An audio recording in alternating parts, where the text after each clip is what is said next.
Hello students. क्या आपके इतने पढ़ने के बाद भी आपकी जो ग्रेजुएशन और पोस्ट ग्रेजुएशन की जो परीक्षा सेमेस्टर्स की जो परीक्षाएं हैं उसमें अच्छे मार्क्स नहीं आ पाते हैं? तो ये वीडियो आप लोगों के लिए है। आज मैं इस वीडियो के माध्यम से आप लोगों को बताऊंगा कि आप अपनी आंसर राइटिंग में ऐसी क्या इम्प्रूवमेंट कर सकते हैं जिससे कि जो ग्रेजुएशन की सेमेस्टर्स की जो परीक्षाएँ हैं या पोस्ट ग्रेजुएशन की जो सेमेस्टर्स की परीक्षाएँ हैं उसमें से आप अधिक से अधिक मार्क्स को ले आएँ। तो अगर आप हमारे चैनल पर नए हैं तो इसे सब्सक्राइब कर लें और बेल आइकन प्रेस कर लें ताकि आने वाले जितने भी वीडियो हैं इसकी जानकारी आपको मिलते रहे। तो चलिए आज के टॉपिक पे हम लोग शुरुआत करते हैं कि परीक्षाओं में आंसर राइटिंग कैसे करें हम लोग जिससे कि अच्छे मार्क्स आ सके। ठीक है, तो सबसे पहले मैं यहाँ पे आप लोगों को बताना चाहूँगा कि आंसर राइटिंग जो है एग्ज़ाम्स में, मैं यहाँ पे पीजी और ग्रेजुएशन की परीक्षा की बात कर रहा हूँ। उनकी आंसर राइटिंग कैसे करें, सबसे पहले मैं यहाँ पे सवालों को दो भाग में डिवाइड करूँगा, दो भागों में बांटूंगा। पहला जो सवाल होता है वो लॉ बेस्ड क्वेश्चंस होते हैं, लॉ बेस्ड क्वेश्चंस होते हैं, और दूसरा जो है वो जिसको हम लोग नॉन लॉ बेस्ड कर सकते हैं। ठीक है, अब ये सर लॉ बेस्ड और नॉन लॉ बेस्ड क्वेश्चंस क्या हो गए, आपके मन में ऐसा सवाल आना चाहिए। तो चलिए इसको पहले देख लेते हैं। लॉ बेस्ड क्वेश्चंस वे हो गए जिसमें हम लोग अपने से कुछ भी ऐड नहीं कर सकते हैं, जो कि पहले से जो लॉ दिया गया है, जैसे कि बहुत सारे थ्योरीज वगैरह हो गए। अगर इकोनॉमिक्स में बात कर लें हम लोग तो लॉ ऑफ वेरिएबल प्रपोर्शन जो हो गया, तो वो पहले से थ्योरी दिया हुआ है, उसको हम लोग अलग से कुछ उसमें ऐड नहीं कर सकते हैं, ना चेंजेस कर सकते हैं। तो जो वो थ्योरी दिया हुआ है उसको हम लोग एक्सप्लेन करके लिख सकते हैं। तो वो हो गए लॉ बेस्ड क्वेश्चंस में, जैसे law of variable proportion, demands law हो गया, रेंट थ्योरी हो गया, है ना, एम्प्लॉयमेंट थ्योरी हो गया, केन्स के द्वारा दिया गया एम्प्लॉयमेंट थ्योरी हो गया। तो ये सब को हम लोग लॉ बेस्ड में लेते हैं, जो कि इकोनॉमिक्स, बहुत सारे इकोनॉमिक्स जो ने जो दिया है। और इकोनॉमिक्स के अलग विषय की बात कर ले तो उन विषयों में भी बहुत सारे जो महारथी होंगे उन्होंने अपना ये दिया होगा, थ्योरी दिया होगा। तो उस थ्योरी का पे जो क्वेश्चन डायरेक्टली पूछा जाता है उसको बोलते हैं लॉ बेस्ड क्वेश्चंस। ठीक है, अब ये जो नॉन लॉ बेस्ड क्वेश्चंस हो गया, जैसे कि एग्जांपल से हम लोग समझिए, जैसे कि पॉवर्टी के बारे में लिखने के लिए बोल दिया गया, तो पॉवर्टी पे स्पेशल कोई थ्योरी जरूरी नहीं कि थ्योरी पे ही है। हाँ, थ्योरी भी आए हैं, लेकिन बहुत सारे क्वेश्चंस ऐसे होते हैं, जैसे पूछ दे कि व्हाट इज पॉवर्टी, है ना, राइट्स इट्स मेजर काउजेस, तो इसमें हम लोग अपने से भी इसको लिख सकते हैं। तो ये सब हो गए non based questions, non law based questions. ठीक है, तो सबसे पहले इसको हम लोग देख लेते हैं कि इसका आंसर राइटिंग हम लोग कैसे करें। तो सीधा से है, इसका अपने से हम लोग लिख सकते हैं, तो उसको एक्सप्लेन करना है पहले अच्छे से। अब देखना है कि क्वेश्चंस कितने मार्क्स का है। 5 मार्क्स का है तो आप इसको 1.5 से 2 पेज तक में एक्सप्लेन करके लिखें, पॉइंट वाइज एक्सप्लेन करके लिखें तो ज़्यादा बेटर रहेगा। ठीक है, पॉइंट वाइज एक्सप्लेन करें। अगर ये 15 मार्क्स का है तो 15 मार्क्स का क्वेश्चन डायरेक्टली आपको ये नहीं पूछेगा कि व्हाट इज पॉवर्टी, हाँ पूछेगा what is poverty, explain its effect या एक्सप्लेन इट्स काउजेज, ये सब दे दे। तो आपको सबसे पहले पॉवर्टी के बारे में अच्छे से एक्सप्लेन करना है, और इंपॉर्टेंट चीज़ ये है कि आपको डेटा इंक्लूड करना है। इसमें आपको डेटा जरूर देना है, आप डेटा याद करके जाइए या कहीं से पढ़ के जाइए, ताकि आंसर चेक करने वालों को भी थोड़ा लगे कि हाँ ये जो लिखने वाला जो है वो जानकार है। ठीक है, इसके बाद पॉइंट वाइज से काउजेज ऑफ पॉवर्टी के बारे में पूछ दे तो आप उसको पॉइंट वाइज एक्सप्लेन कीजिए, कितने सारे पॉइंट्स हैं उसको अच्छे से लिखिए, उन पॉइंट्स को अच्छे से एक्सप्लेन कीजिए। तो इसमें मिनिमम जो आंसर राइटिंग होगा वो कम से कम 6 से लेकर आपका 6 से लेकर 8 पेजेस तक होने चाहिए, तब जाके आप 80 के आसपास मार्क्स गेन कर सकते हैं। ठीक है, ओवरऑल मैं 100 में बात कर रहा हूँ। ठीक है, तब जाके आप 80 में मार्क्स गेन से कर सकते हैं। अब आ गया मेजर यहाँ पे जो लॉ बेस्ड क्वेश्चंस है उसको कैसे डील करें। तो लॉ बेस्ड क्वेश्चंस में सबसे पहला काम आप लिखते जाइए। सबसे पहले यहाँ पे आप क्या करेंगे, इसका डेफिनेशन लिखेंगे। ठीक है, सबसे पहले आप डेफिनेशन देंगे, 4 लाइन 5 लाइन में आप डेफिनेशन देंगे।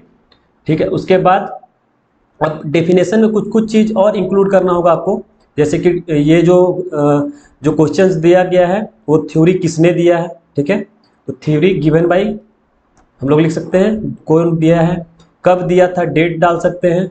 ठीक है, इसके अलावा अगर हम लोग बात कर लें तो इस पे और क्या, मतलब कि और भी इकोनॉमिस्ट ने जो अपना व्यू दिया है, आप उस इकोनॉमिस्ट का नाम, मेजर नाम लिख सकते हैं।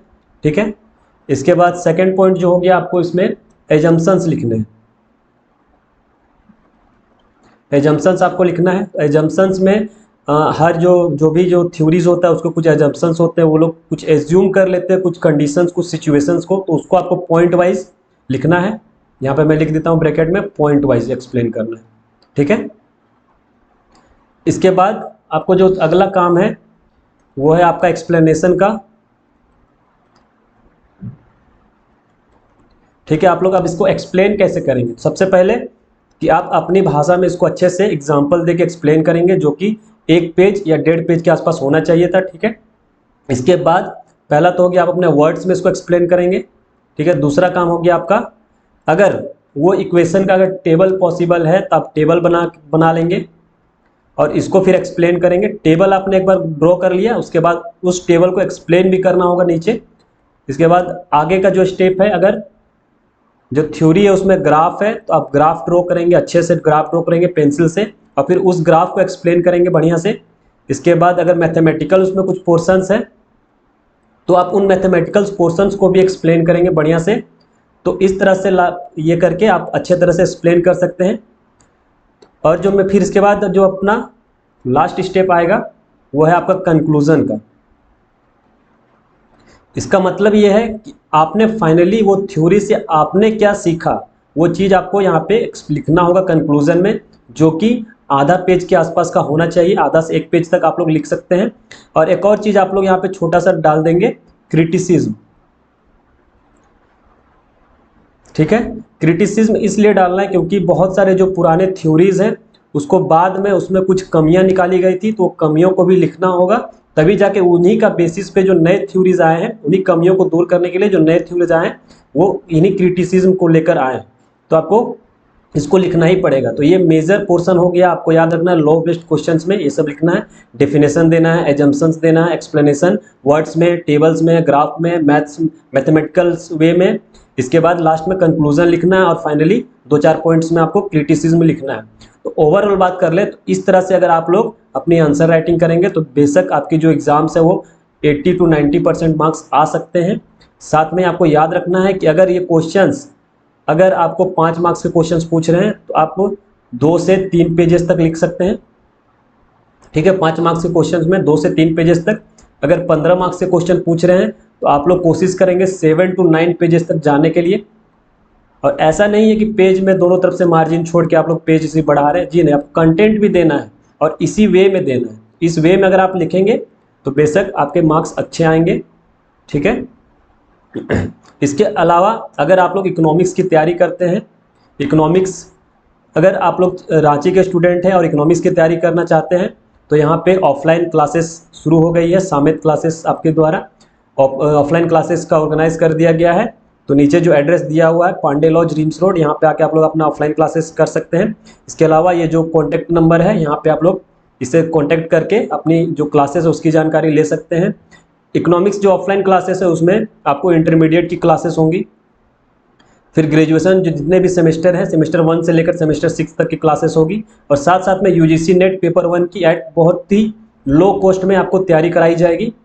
और अगर आप रांची के बाहर के स्टूडेंट हैं तो आप हमारे यूट्यूब चैनल से जुड़े रहें, आप इस चैनल को सब्सक्राइब कर लें और इसी के माध्यम से आप लोगों को इकोनॉमिक्स के जितने भी जो टॉपिक्स हैं उसके रिलेटेड वीडियोस अपलोड की जाएगी इस चैनल पे।